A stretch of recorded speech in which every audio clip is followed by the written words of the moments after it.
Okay, welcome everyone. Thank you so much for tuning into Raw Talk with Sheena. I have an incredibly special guest here that I'm so honored has made time for this podcast today. His name is John Burgos. And John, welcome to the show.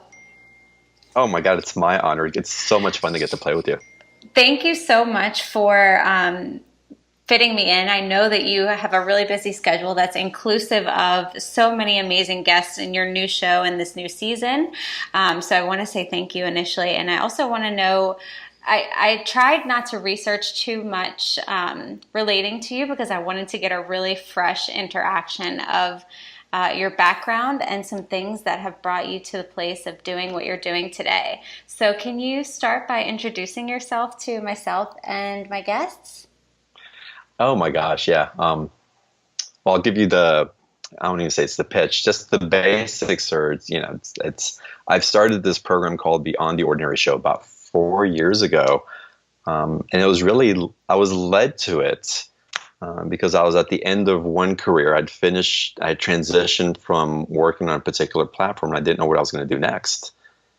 And I knew that I wanted to continue the type of work which was personal transformation. Mm-hmm. On that platform, we were helping people to repattern their limiting beliefs, to open up to new possibilities and tap into their potential. And it was beautiful. But that platform, it was time to transition. It was growing in a different way that I was, and I didn't know what I was going to do next. And I knew I needed to make a living. Mm-hmm. I had a mortgage, I had child support to pay, mm-hmm. I had all these things, all these obligations. And I didn't know how I was going to do it. And I just sat in trust and worked pro bono for the company that I had left for about 5 months, living off of my savings, knowing that I couldn't go back to corporate. Wow. And guidance just kept telling me, just wait, it's not time yet. Just mm-hmm. wait, it's not time yet. And the whole time, my savings is getting depleted. Yes. But I also had this constitution of trust that I knew that I was being led somewhere that I couldn't create in the old way that I created things. So I wasn't worried about the money, but time was of the essence also. It's funny how that plays, right? Right. And the whole intention of creating the show that I created was because I wanted to share what I had learned. Right. That had such a huge impact on how my life turned around from mm-hmm. living in, and I didn't know it. I thought I was pretty successful at the time. But once it got illuminated and I started feeling the sensation of life that I created out of scarcity, out of trying to fit in, out of trying to be something that I wasn't, once that I was exposed, it's like, oh, wow, I can't believe I've been living this way and how much suffering it's actually caused instead of the freedom that I was striving for. So the show was built really on the foundation that I wanted to get the message that I was sharing on this other platform out to a bigger audience, to a larger audience, because I know what's available on the other side of the scarcity, the other side of the limiting beliefs. And to do that, what a better way than to start this platform called Beyond the Ordinary Show, where we get to reach an audience of listeners that's much larger than anything that I could have done on an individual level on a coaching basis or on the other platform that we were building that just wasn't growing in the ways that I needed to grow. It sounds like in so many ways you are describing my life as well. And I'm sure that you hear those parallels consistently, just that, people are looking for a different life and a different way of living. But at the same time, it takes jumping in before you have infinite abundance in terms of finance, and it takes a lot of gall to just say, I'm so unprepared in the logical sense of things, and yet I still have to do it. And the fact that you did, it just gives such power to your message and the message of your guests. Yeah, absolutely. Well, and it's really interesting, and I'm sure it parallels with you also. When you started your juice company, mm-hmm. And all that, things just kind of click into place when things are supposed to happen. And yes. This platform grew way beyond anything that I could have created by myself because I followed the serendipity. And it should have taken me 6 months to build this platform. It took me 6 weeks. I mean, wow. Really, had I tried to plan it, it would have taken a lot longer, but everything just fell into place. The first season, we reached out to 40 really large audience speakers, and comment after comment, and I didn't know most of them personally.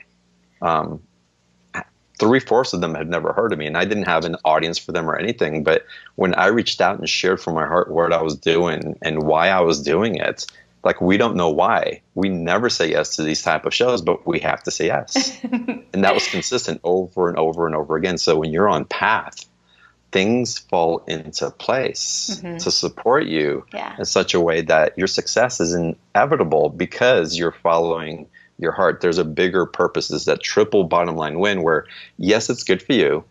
Yes, it's good for the people that you're inviting into it, but there's a larger perspective. There's a ripple effect. That's that third component that you're really serving, really the world, by what you're doing. Yes. Wow.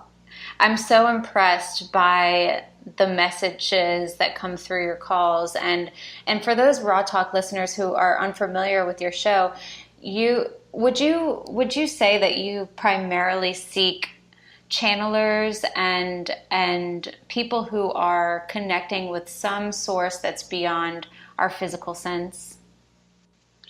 Absolutely. I am getting speakers who are coming in, and what they're actually doing is they're sharing information that's within them that is of a higher vibration, that's allowing people to break through this paradigm that has us stuck, that things have to be a certain way to function within that structure, and that's how you create success. And there's a foundation that's based on the principles of energy and benevolence that are really the guiding force for our lives. And the speakers that I happen to have on that shared that message the loudest and most efficiently tend to be the ones that are more connected to another realm, that they're tapping into a deeper essence of what that love is and the possibilities of what that can illuminate in our lives. If we are vulnerable enough to say, yes, we're willing to receive that and let everything else go that's incongruent with that energy, and risk being seen in that. So the people that you interview oftentimes are channeling messages from what they recognize as being another dimension, or a collective of people who resonate on this, higher dimension than we are existing in, relation to our third dimensional existence. And what I want to know from you is, what have you seen as kind of the underlying theme to a lot of these messages that I think are coming through especially rapidly recently in your show? Well, the message is that there only is love.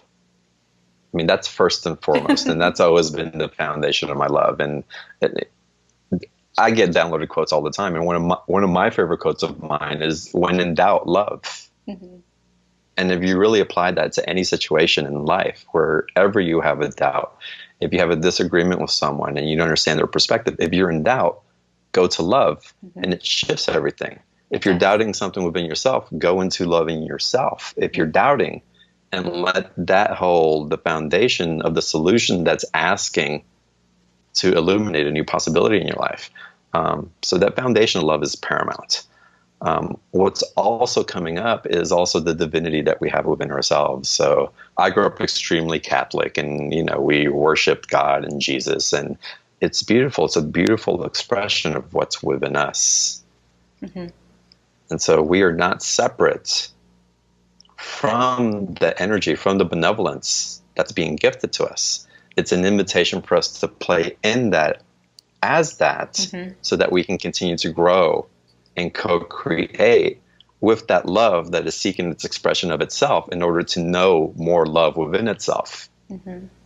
So what I find is that in order to practice these principles in my life, things have to come up, and it has to not be so easy at times, in order for me to not only practice the principles that I'm teaching, but also to expand to that greater level of understanding and empathy for myself, most importantly. So can you can you give or shine some light on some examples of things that have happened to you that have kind of caused you to expand and practice these things in your life? Oh my God, there's so many examples, and where did they show up? They show up in betrayal in business. They show up in personal relationships. Mm-hmm. They show up in how I interact with my daughters. Mm-hmm. So great example, easy one, because a lot of people can relate to this. So I started diving into this work when I had this successful business. I ran an insurance franchise in Houston, and it was great. I made great money, had a great house, lovely marriage, amazing daughters. Everything seemed right. But something felt empty. And I didn't know what it was, so I reached out to someone, and we really started working together. And what I thought was going to be business development quickly turned into personal development. And personal development quickly turned into exploring other realms than just talking to a life coach or talking to someone in therapy. It expanded into realms where we started reformatting belief systems. That I had to act a certain way or be a certain way in order to be successful or to do things to fit the mold that society and culture has us embedded in. And the truth is, culture has set up a structure that imprisons us, because it tells us that if we don't function within those realms, that creates safety for the masses, that we create an unsafe environment for everybody else, which means that we're unsafe and that we're a threat to that. And so it was a threat to my daughters that I started opening up in my personal development, because it started opening up my intuitive awareness. It started opening up that I started seeing energy. I started having prophetic dreams. And these were things that were always innate with me ever since I was a kid, but I shut them down in order to fit in, because it didn't make sense to other people. And it didn't make sense to me because I didn't have someone to mirror that back to me. So there was something wrong with me if I saw things happening before they happened, or if I was so sensitive that I knew what mom was hiding from her relationship with dad, even though there was no reason for me to know. So when I started opening up to those abilities, well, my daughters noticed certain things, and they would actually start making fun of me. That's fun. Yeah. And, teenage daughters with their dad. I was like, okay. And instead of taking it, at first it's like, oh, let me kind of do it to the side. I don't make them uncomfortable. Then I just started playing with them. Yeah. And I'd play the parking game with them. And, we'd go to the Galleria in Houston, big shopping mall. And, okay, it's during Christmas time. It's like, okay, so you doubt my psychic abilities, son. Let's play a game. And so we'd play the parking. I said, okay, we're going to pull up to the mall. We're going to go up 2 levels in the parking structure, down 4 rows, and over 5 spots, and there's going to be a parking space right there. Wow. I was right, and I was off maybe 1 or 2 spots. Maybe 95% of the time I was accurate. Wow. They're like, okay, Dad, stop. We get it. And then I'd start sharing things with their friends. That I'd be driving them somewhere, and I look at their friends like, what's going on with that thing that was that class that you were taking? It's like, what are you talking about? I don't know. There's something about a class that you're taking and you're doubting it. And it's like, you don't want to share it with your dad or something. It's like, how do you know that? It's like, I don't know. And my daughters, now they're just like, oh, he just does that. He just knows stuff. And so those are kind of like little tests, and your kids giving you attitude or other people judging you because you can do something that culture has taught us is not normal, but I can tell you it's one of the most normal things that we can do. Yes. It's tuning in. It's tuning in and tuning into our intuition and what we see, and trusting ourselves, because we have a guidepost, we have a GPS within us that's leading us somewhere. But it's when we don't listen to that GPS that we get put into situations that aren't really congruent with our path, and that's where we find suffering. That's where we find people betray us, and the souls, they're not really betraying us. The souls are showing up and saying, you're betraying yourself. Let us be your mirror of that for you, so that you can experience what that feels like, to see if perhaps you choose something more in alignment with who you are and where your path is wanting to take you. Yeah. So this way of living truly does. I mean, I've seen it so recently in my personal life and in my business that in following it produces so much more joy and so much more happiness. And I definitely did get to the point on the other end of the spectrum before I kind of started accepting this information where I would rather not do it. I'd rather not be playing this game if that's the way that I had to play it, by other people's rules and by structures and what society thinks I should be doing, what friends and other people think that I should be doing. I'd rather not do it. And so the more that I've kind of incorporated these messages from your show, from what you are speaking on your social media, specifically I've had sessions with Wendy Kennedy, and I've talked to Sarah Landon, and I love them dearly. Oh, awesome. Yeah.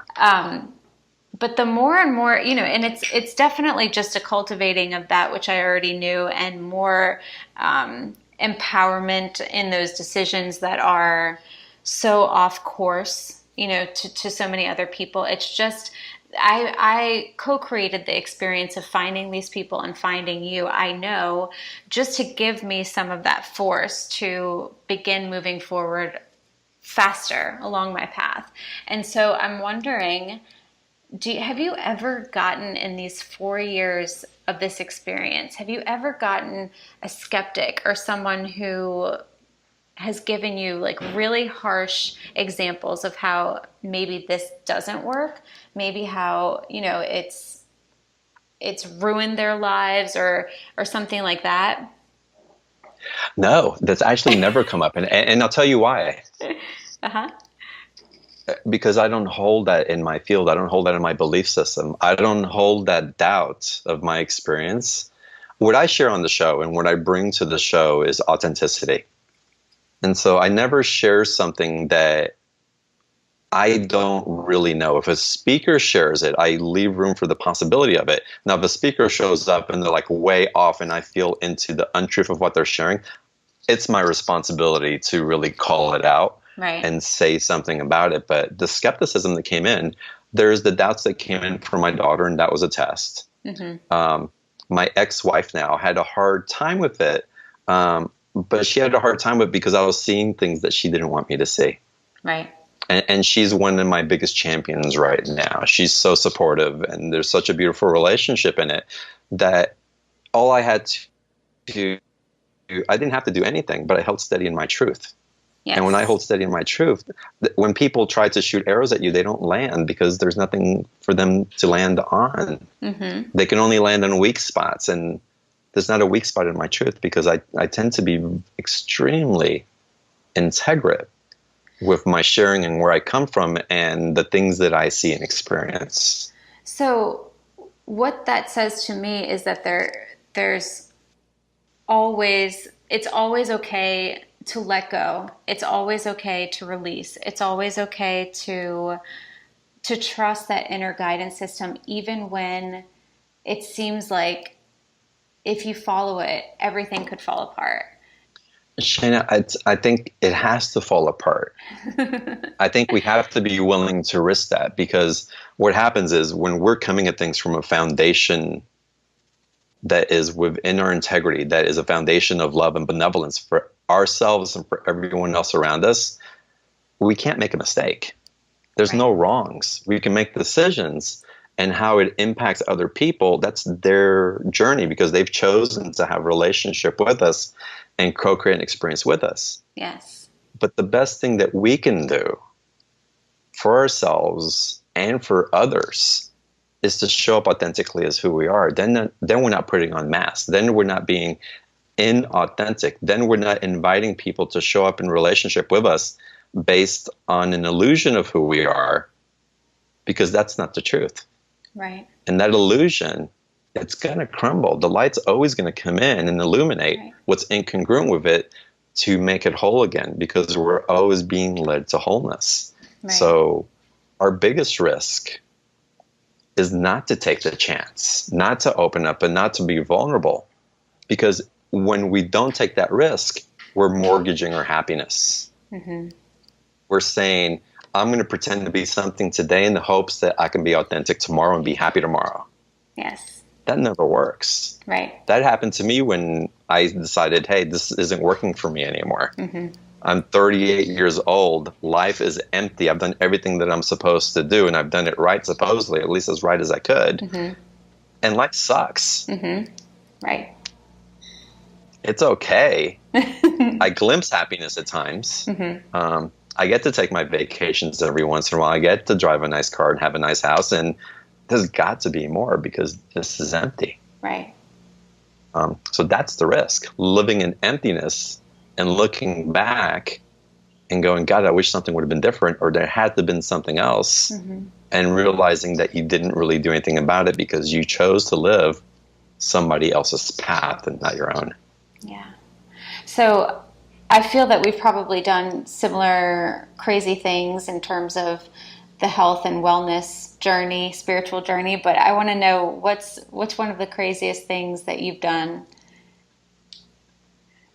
Craziest things that I've done. Wildest in the name of spiritual development. Because I heard you talk about recently, didn't you go on a vision quest or something? You called it a vision quest, perhaps, maybe for your birthday. It wasn't a vision quest. I was actually called on a shamanic journey, a shamanic initiation, absolutely. And guidance came in strongly, and there were several synchronicities that led up to it. But I was guided to go for my 50th birthday to Peru, and I didn't know how that shamanic initiation was going to take place. And there's a much longer story that led up to it. Again, the synchronicities that showed up for one thing that led to another. It was amazing. But the guidance go, a shamanic initiation, let it come how it comes. Don't ask anybody how to do it or where to go. And I was led to a 9-day ayahuasca trip in Iquitos, Peru. And it was one of the most profound experiences of my life. And I've had some crazy cosmic experiences show up. And the things that I saw and experienced down there. Well, some people may not know what ayahuasca is, John. Ayahuasca, it's short version of it. It's plant medicine that the indigenous tribes in Peru have used for a long time to open consciousness, to expand their consciousness. The shamans used to use it so that they could vision how to lead their tribes into certain situations and to keep expanding and to keep having a prosperous village. Recently, people have started using it to start to awaken their consciousness. Some people call it a drug. There's DMT and the other chemicals in it that work in your mind and give you visions. And so there's a lot of controversy around it, but my experience from it, it's absolutely not a drug, and it's a facilitation into a deeper awareness that we have access to, but that a lot of the environmental conditioning in our society has diminished within us. Some of the foods that we eat, watching TV all the time, how we've numbed ourselves out. It's part of the acculturation of religion that has stripped, that we have allowed to strip our power from our sovereign state from, has been shut down. And this plant medicine helps us to expand back into our awareness and gives us insight into what we have access to and how we can share that forward. And again, provides us more information into that platform of benevolence and love that I say that the show is about and that our speakers share. So like just a very simple interpretation, would that just be that maybe your logical brain is turned off, leaving room for your spiritual brain or your spiritual self to kind of dictate your experience, whether it's through thought or vision or whatever? Yeah, there's actually a scientific explanation through it, and I don't do very well with the scientific explanations, but I'll try my best. Me either. Good luck. there's a part of our brain where our limiting beliefs and our traumatic experiences get stored in. Okay. And then we recreate experiences from those memories. Okay. And so we have cellular memory that comes up from that. And so this DMT and the plant medicine actually opens up the pathways from where those stored beliefs are in our brain, so that they can be released and open up to other parts of our brain that can receive new information, so that we're not repeating that stored path, but that we can connect and reformat those belief systems based on new information coming in. And so first, this drug, this plant medicine, this plant opens up that pathway. And then based on where we are in our journey, the plant medicine also brings up the memories so that we can process them through. And that can be through fear, judgment, past experiences. Some people go through horrific visions of abuse, and they go through that and they come out the other side, and it's like they've released something that they've held within their soul for lifetimes. For me, it was opening up to more possibilities. And I think it's because I've done so much personal work, both in a linear perspective and esoterically, that a lot of those limiting beliefs, any traumatic experiences that I had growing up, which I had quite a few, and that's a whole different interview. Those got to be reformatted because I got to see why and how those happened and played out, so that I can bring that forward and share it with other people as to what's possible on the other side of that trauma. And so I get to reformat those pathways within my brain. And so what runs the show now is the potential of the positive aspect, as opposed to the potential of the fear, the judgment, and the trauma that took place. So even though you were living life with, like, obviously a lot less fear than most people, you still had these portions of yourself buried deeply that were still dictating your actions. Is that what you're saying? We're human. We always have portions of that are coming up, and I think that's what we came to experience here. We came to experience life on all different levels. And so there's a sense of excitement that we all carry. But the thing is, we all have to realize that a lot of times we have excitement when we go into our stuff and into our trauma also, because that is teaching our soul to experience that particular emotion. So what we get to format now is that these things aren't good or bad. They're experiences that we choose to have. And in any moment, we can actually choose to flip that into a different version of that experience. The trick is, how do we do that? How do we learn to do that? And once we learn, we can choose to or not to switch up the experience. And again, that's what we teach on the show. That's the type of speakers that I bring in. Let us show you and empower you on how you can guide your life based on what you want to experience. I'm not here to take away anybody's experience. If you want to experience suffering, go for it. If that's what your soul came to do, it's not right, wrong. I'm not going to love you any less because you choose suffering. Right. I may not want to hang out with you all the time. Right.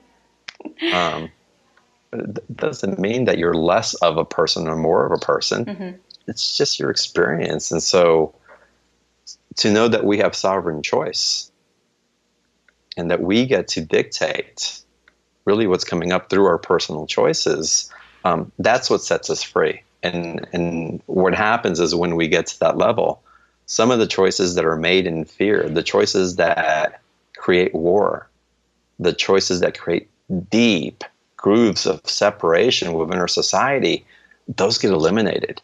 Because we can't, once we get to that level where we recognize our soul and that we're actually killing our souls little by little by making these choices, we don't do that anymore.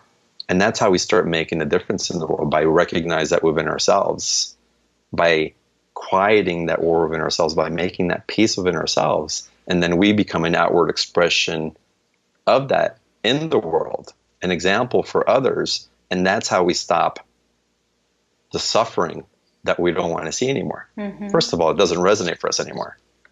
So we don't carry it. And in that, again, those arrows that get flung us, they don't really get to land, because it's not an expression that's within our resonance. There's not it doesn't penetrate the field because it's not a trigger point for us. Yeah.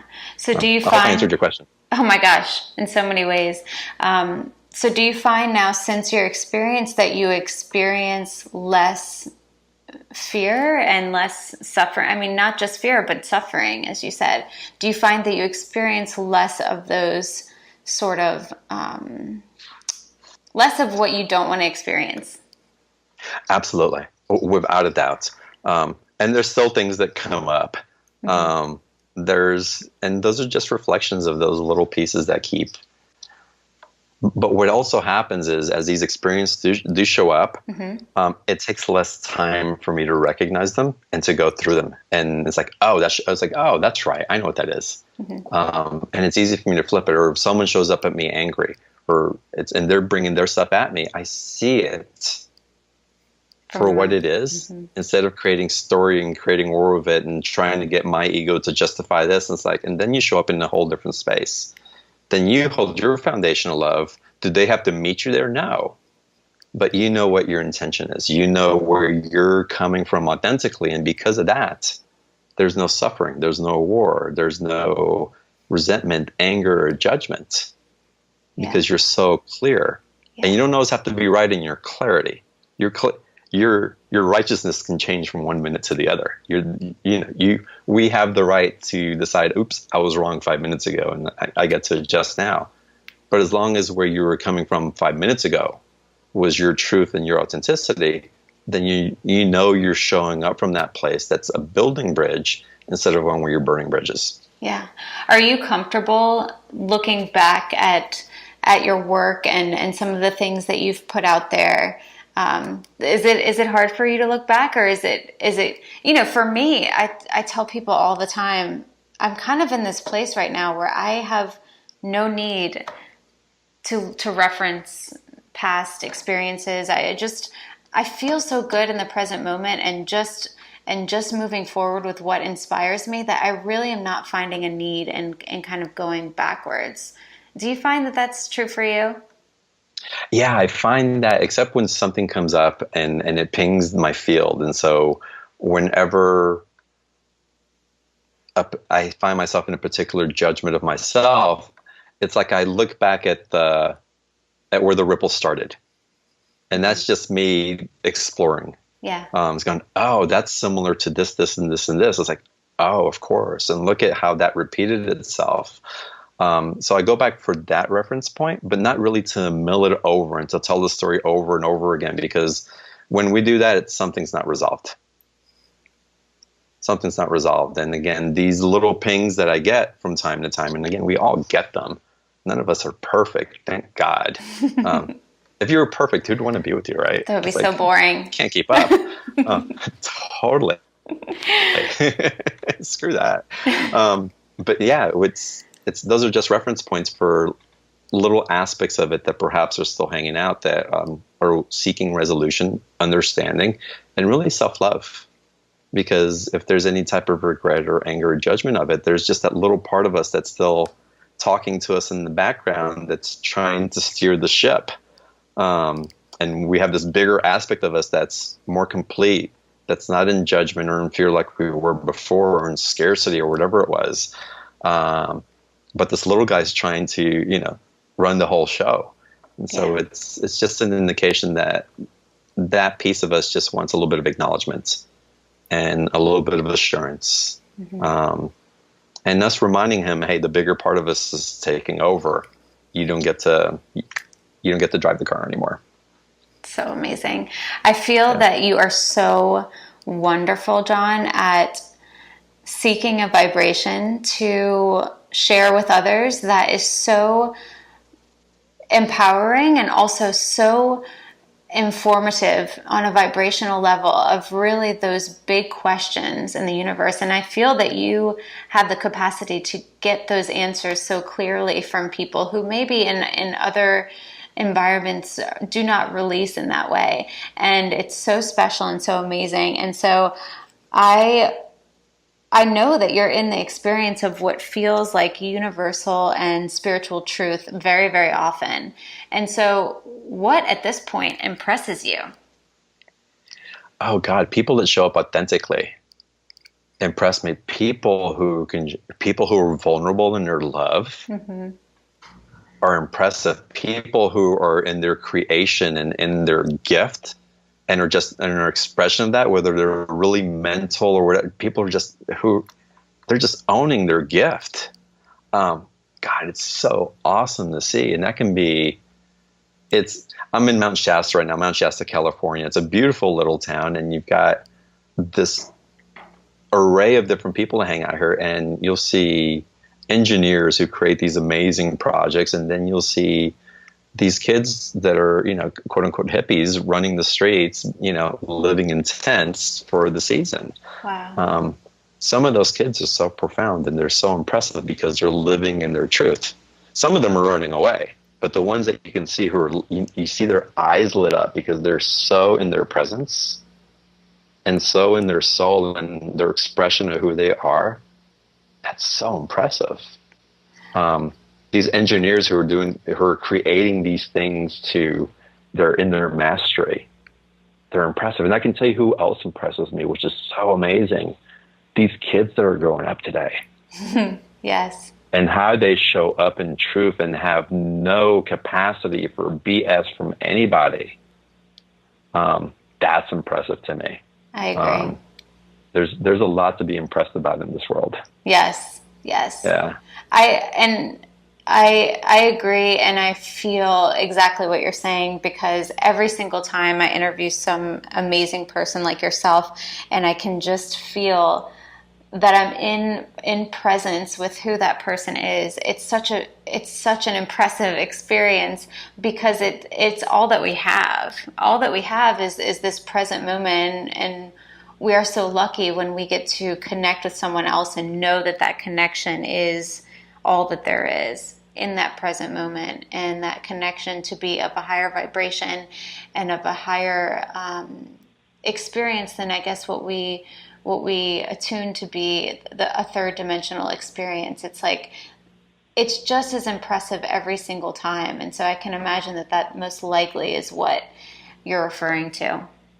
Yeah, absolutely. I'm impressed by you and you following your heart and doing what you do and sharing and just being this voice for people in so many different ways. It's just, again, it's beautiful watching people be in creation mode. Yeah. And then exploration. Yeah. I love watching people fumble and then pick themselves back up and just kind of dust themselves off. Not that I love the fumbling part, but that you chose to take a risk and to, again, be in that vulnerable state and that you dare to try something new. The accomplishment isn't what's sexy; it's the trying that's sexy, right? Yes. So, what are you trying to do that's new and different for you? Oh my God! So we have an opportunity to pitch a show to several TV networks. So we're taking Beyond the Ordinary show, and there's a production company who's interested in expanding what we do, but taking it out to a larger audience, to go on video, to go on TV shows, so that we can start affecting millions of people. And it'll be a travel type of show where we get to travel around the world interviewing transformational leaders about their experiences, take people to different destinations so that we can also have the visceral feeling of being in different spots and feeling what that brings up for us. And then watching people transform right before our eyes on TV. Wow. Could you have ever predicted this as a course of action for this show? I saw TV coming about 3 years ago, and I felt it, and I tried to push it to create something, and it was sticking a little bit, but nothing was landing, and I just had to let it go. And that was guidance. It's like, let it come to you. And not too long ago, this opportunity came to me. And if it's not this one, I trust that it'll be another one. And if it's not a TV show, then it'll be something else. But it's just exciting to be in the adventure of what shows up next and what wants to come in just based on what I'm putting out today. And that's how life has been showing up really loudly lately. Just by being present, the opportunities, the people that are showing up in my life, it's miraculous. There's no way I could have predicted it. The people that are in my life now, I couldn't have conceived of a year ago. What do you think that you had to do in terms of actions to get to the place where you are, where all of these things are manifesting so quickly? What are some of the things that you think that you've had to actually step up and do beyond a level of comfort, I guess, in order for these things to vibrationally start matching up with you? Oh, that's a great question. It's something we all have. There's so many different things. One of the things is I really had to let go of those things that weren't serving me, but that I was holding on to so tightly. And I thought they were serving me at the time, but they were only serving my ego. They were only serving me and my capacity, where I didn't think I would be loved unless I acted or functioned in a certain way. And so there was personal relationships that I had let go of. There were business relationships that just weren't sustainable anymore, because those relationships were built on a foundation where I knew that I was giving, trying to earn something back. Mm-hmm. And they were receiving, trying to earn something back also. And it was, at the end of the day, it was manipulative, whether it was intended the most love or not, but it was a manipulation because we weren't showing up in our truth. And I had to be willing to let go of that. And it scared the hell out of me. Yeah. I had to be willing to let go of everything and everybody so that I can show up authentically for them, and they can show up authentically for me, and let the chips fall where they may, where that happened. And that included my daughters. Mm-hmm. And I knew once I got to letting go of my daughters in the way that they expected me to show up, and I was willing to let them go from a heart space, I had to feel that I was willing to let them go if they didn't accept me, mm-hmm. and love them through that I had hit that thread, that new foundation can be built. And I did. And I showed up not knowing where I was going to live next. I knew I was going to be in Hawaii for 3 months, in a rental house that I had. And then after that, I had no idea what was going to happen. I showed up alone. And that was hard because I was afraid to be alone. Mm-hmm. I was afraid to be with myself. Mm-hmm. And that lasted all but 2 minutes, because the second I landed in that alone spot, it was such a breath error. And I fell into my own energy, and I didn't feel like I was carrying the weight of the world on my shoulders, which is what I was doing. I was carrying everybody else's weight on my shoulder, not because they asked me to, but because I thought that's how I needed to earn love, mm-hmm. whether they wanted me to or not. Mm-hmm. And all that had to be let go of. Again, it's like, I was in an interview yesterday with Paul Selleck, and he said something. He was an amazing channel. And his guys were saying, it may seem like you need to clean out the closet, but the truth is that you just need to change houses. And I needed to be willing to change houses. I needed to risk that, yeah, and not rearrange the closet, because by rearranging my relationships, I only would have created the same experience, but with somebody else. Right. Well, that's a huge shift and a huge decision, especially when it's involving someone that's so close to you and someone that you would anticipate needs you.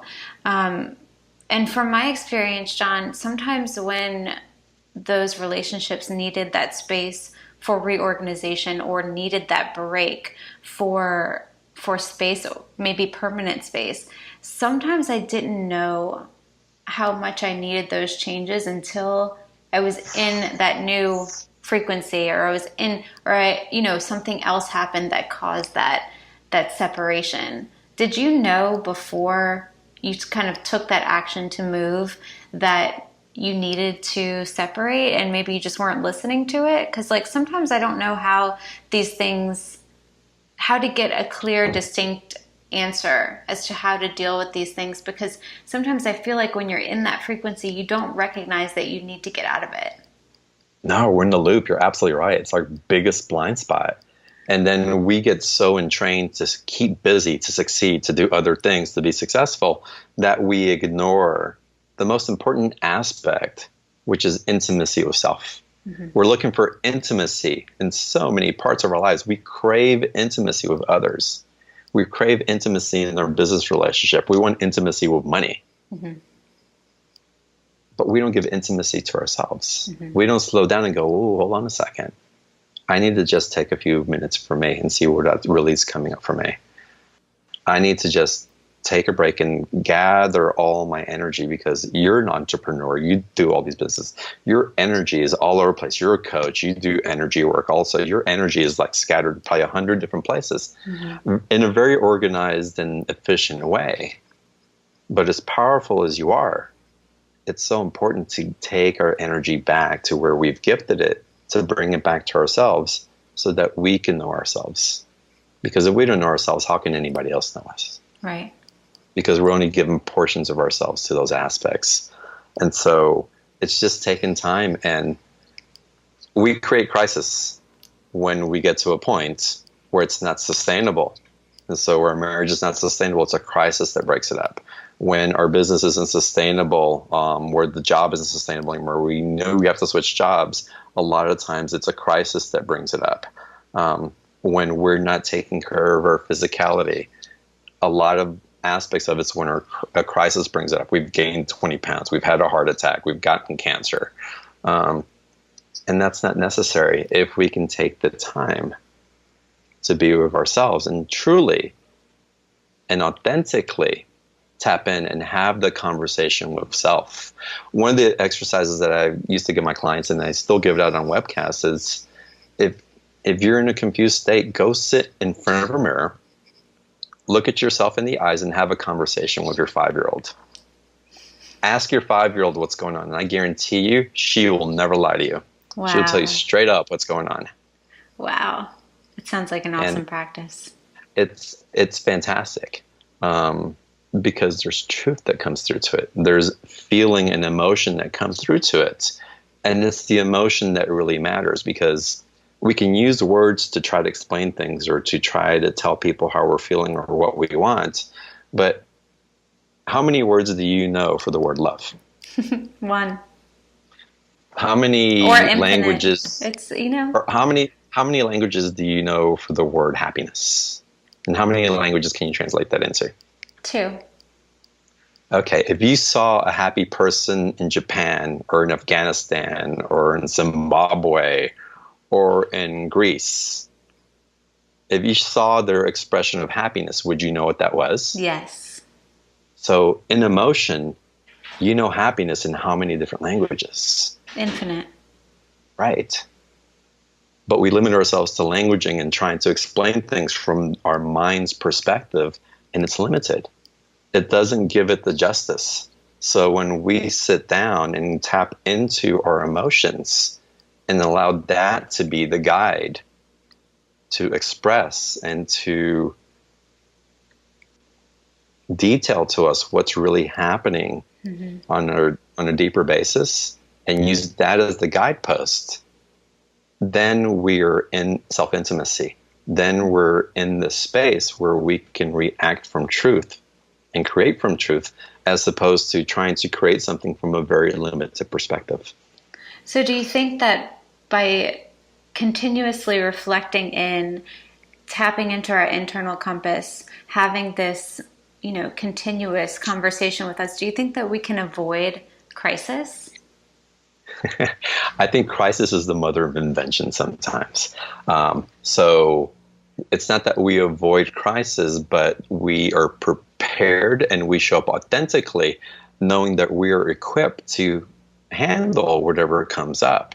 And then when we can react from an authentic place of being, instead of a survival mode where it's survival of the fittest. It's like, I'm going to beat you up, because if not, I'm going to be killed. Right. So things are going to come up, but it's how do we have a relationship with those things that come up? Yes. How do we function from a consciousness that we know that we're showing up for ourselves because we have to? Mm-hmm. And that's just unwavering. If we can't show up for ourselves, we can't show up for anybody else. Right. But we know we're doing that because it's a foundation of love. Mm-hmm. It's a foundation of who we authentically are. That's not built off of scarcity and judgment and fear and anxiety and doubt. Mm-hmm. Once we've crossed those thresholds and we're on the other side of the veil of those, and those guys aren't running the show anymore, then crisis becomes another exploration into getting to know ourselves better, that provides us a mechanism for growth and expansion into further love. Yeah. And that journey never ends. It's funny, I was driving up Shasta, and I started feeling like all these energies, and I started feeling like the energies of the ascended masters, Buddha, Jesus, Saint Germain, Mary, and it was so beautiful. And they started having a conversation, and it's like, wow, this is amazing. And I could feel that benevolence coming in, and I can feel the invitation to play in their field and to step into their mastery. And they were explaining to me that they're still learning from us also. That through our experience, they get to grow. Because if we compare where their level of mastery is, for example, if they're a PhD and we're in third grade, they explained to me, compared to God, they're in third grade and God is the PhD. They're still striving to grow into that and to expand into it. Mm-hmm. And while there are beautiful examples of what's available, they're on a similar journey on a different threshold, but still expanding into new possibilities, new frontiers, new adventures. And in that experience, they get to keep growing and then keep sharing so that others can continue to grow as well. That's so beautiful. Yeah. Do you think that you are cultivating a skill of channeling? Oh, I've had it all my life. I'm not cultivating it. And guys, all of us have it. We all channel. Mm-hmm. We all have access to information. We just all do it differently. And then some people dare to express it in such a way that serves a collective with new information, with new knowledge. But you channel all the time. You channeled your business. You channeled this podcast. Mm-hmm. You share information. The questions that you ask, they're channeled. Right. And they're of purpose. And we don't always have to know what the purpose is. But how does it feel? Right. And if it feels good, it feels expansive, or even if it feels a little nervous-making or exciting, that's good. That means you're reaching into something else. If your channeling feels like it's manipulative and you're trying to get something from it and you're trying to control, and that's part of what you want to experience, and just know that you're going to attract that into your life as part of what's ready to know itself intimately. Mm-hmm. How do you use this capacity for connection for connecting with yourself, but also just connecting with yourself? Do you kind of assume that it's the same connecting with a different frequency or energy, that's something that you may define as Mary or Saint Germain or Jesus? Do you attain that information source is an internal experience? That's a great question. I have to say it's a very personal experience because I don't know how other people experience it. I see their interpretation of it, and I hear what they're experiencing and how they describe it. But again, it's a very intimate relationship, and it's difficult to put into words. What I do with the channeling is that it's a flow of information that comes in, and sometimes there's this energy that flows that has a particular signature, and that signature resonates with Mary or Christ or Kuan Yin or whatever. And I don't get that often. I'm not a channel like that very often. What I get a lot is a lot of streaming of higher self into knowing, and it just comes out. And why I knew that was going to happen 5 days before it happened, I don't know, but it did. Mm-hmm. And so I get to play with it. Why do I know that's that elevator that's going to open its doors instead of the other one? It's the same thing. We're just doing it on a different level. And the more we can allow ourselves to play with that and have fun with it and just know it's part of our exploration, then we don't have to be so serious about it and make it out to be something that other people interpret as weird or out of this world or special or gifted or, from the devil or from God or what. It doesn't matter. It doesn't matter. It just is. It just is. Like you and I are having this conversation. We just are. Mm-hmm. And we get to expand into it by playing into it or we can decide here and argue all day long if we chose to, but we get to choose the experience. And I'm glad we're choosing the one we're experiencing now. And there's so much more available. But I think our job here, Shannon, is just to play and explore. And if we can relax into that, we can let go of the judgment and interpretations that have been put upon us by other people. Our reactions are basically learned reactions that we learn from mom, from dad, from our family, from school, from previous generations, from the media, and most of it's a lie. Yeah. Let's create our own truths. And how we do that is we tap into our feeling and decide how it feels to us. And if it feels true, if it feels aligned, awesome. That truth can change tomorrow. And if it changes tomorrow, fantastic. But it's your truth, and when you're in congruency with that, when you're in integrity with that, then it's all types of information is going to flow into you that's going to lead you to the next part of your expansion and into a new set of truth. I love talking to you so much, John. And I don't know if you're interviewed often, but what I gather from what you're saying, I oftentimes ask people, what's a piece of advice that you would give yourself from a couple of years ago? And I feel like you've shared that quite a bit with us in this recording. And if I could summarize it a little bit, it's just that this can be easy and fun, and it can be joyful, and you are the guidance of those behaviors, and you are the guidance of your own experience. And through that connection, you can co-create something beyond what you could have ever imagined. And that's beautiful. And I'm so thankful that you're not only sharing it with my audience, and again, I'm so grateful that you're here, but I'm just as equally grateful to continue tuning into that which is you through your show and everything that you do, because what you're saying you admire in others is what I admire in you, and that's a lot of authenticity, a lot of connection, and a lot of love. Thank you, Shannon. I love it. And I wanted to share also, it's what I talk about when we bring onto the show, and you're a beautiful example of this also. This isn't talk. Right. I'm just sharing my experience. Mm-hmm. And so I'm living what I'm talking about. If I didn't, I wouldn't be on here. I would babble all day long incoherently, which I feel like I do half the time anyway, but it wouldn't land. It would be mental. There wouldn't be emotion to it. And the ease and the grace that's available, I'm not saying it as a theory, as something that's possible if you follow a formula.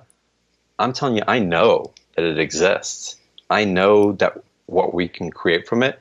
I know when I'm in flow with it, and God, I know when I flow out of it, because it's painful. Mm-hmm. But it's being able to recognize that. Uh-huh. What I think gives it a lot of validity, John, is the fact that you have physical things in your life that are representative of this transition. You have family, you have business, you have these concrete examples of what transition can look like. And for some spiritual teachers and for some speakers, they don't, it's almost like they're speaking and then they're not living what they're speaking. And for you, it's so opposite. And that's why, exactly what you just said, I'm just repeating it. It's why your message is so strong. It's because it comes from that place of being okay to live in that authentic place, which goes up and down and around and to other worlds. It's so transitory, and yet you accept every part of it. Yeah. We get to play with it. So Why not? It's going to happen anyway. Let's play with it. Yes. And it's so fun. Again, I'm so grateful that you're here. I hope to continue connecting with you. I want everyone that's listening to this to get on the Beyond the Ordinary email list, because every time I see it in my inbox, it's exactly what I need to hear at that moment. If I don't need to hear it, I don't see it in my inbox. So it's one of the best things I've ever done was tuning into your show. I love it. It's authentic. Every part of it is authentic. The business side of it, the entertaining side of it, every part of it is wonderful and beautiful. And I invite all of my listeners to connect with you. So, what's the best way for them to do so, John? The show runs online. Just subscribe at beyondtheordinaryshow.com. Put in your name and email address, and you'll get notifications on when the shows come on. And they're free. They're free shows. Each speaker comes on and they offer an opportunity to go deeper into their work at the end of every interview. So you'll listen to a little bit of the program that they're going to offer after the show. But it's just another opportunity to expand into this work if it resonates for you and that particular speaker. So it's a lot of fun, and I hope you guys join us. Yes. Oh my gosh. I mean, and it's like I said, it's so authentic. It's just an opportunity for those who want to connect deeper with these speakers to do so, and no strings attached, just a wonderful invitation. And like I said, I've done Wendy Kennedy's program, which is wonderful. I've connected with Sarah Landon. I recorded a podcast with her, which was completely erased. Wow. John. Wow. What? It just happened. But I love her. Well, that message was just for you. Yes. It was just for me, and I felt so terrible about it for a couple of days, but it was such an incredible experience to meet her and connect with her. And I also had a reading from Cherie Richardson, which is the pet psychic that you had on your. So yeah, any and all of your guests are amazing and wonderful, and I do invite my listeners to connect with you because you very clearly are doing some amazing things, and you're going to continue to do them in different formats, which I'm really excited about as well. So again, John, thank you so much, and we will connect again soon. Wonderful. Thank you so much for having me. Thanks, John.